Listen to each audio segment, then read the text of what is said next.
మనోబలం ఉండి తీరాలి. మనోబలం ఉండాలి అంటే జాతకంలో చంద్రుడు బలంగా ఉండాలి. అంటే జాతకం ప్రకారం నేను చెప్పినట్టు మీ జాతకంలో ఇలాంటి అనుభవాలు గనక మీకు ఎదురైతే ఖచ్చితంగా మీ జాతకాన్ని తీసి చూడండి. అందులో చంద్రుడు బలహీనంగా ఉంటాడు. చంద్రుడు బలహీనపడడానికి కారణం అమావాస్య ఉంది కదా. అమావాస్య నుండి 8వ రోజు అంటే అష్టమి అంటారు. అంటే ఇది అమావాస్య నుంచి 8వ రోజు అది అష్టమి.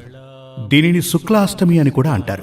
శుక్లాష్టమి నుంచి పౌర్ణమి వరకు అంటే పౌర్ణమి తర్వాత మరో అష్టమి కూడా వస్తుంది.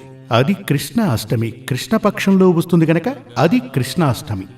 అంటే మీ జాతకంలో ఆ చంద్రుడు శుక్లాష్టమికి కృష్ణాష్టమికి మధ్యలో ఉన్నవాడైతే ఆ చంద్రుడికి బలముందని అర్థం. లేదు అంటే బలం లేనటువంటి చంద్రుడు. మీకవన్నీ అక్కర్లేదు. మీకలాంటి భావనలు కలిగినా మనసులో మనోవ్యాధి ఉందని తలచినా మీకు చంద్రుడు నీచ స్థితిలో ఉన్నట్టే. దీనికి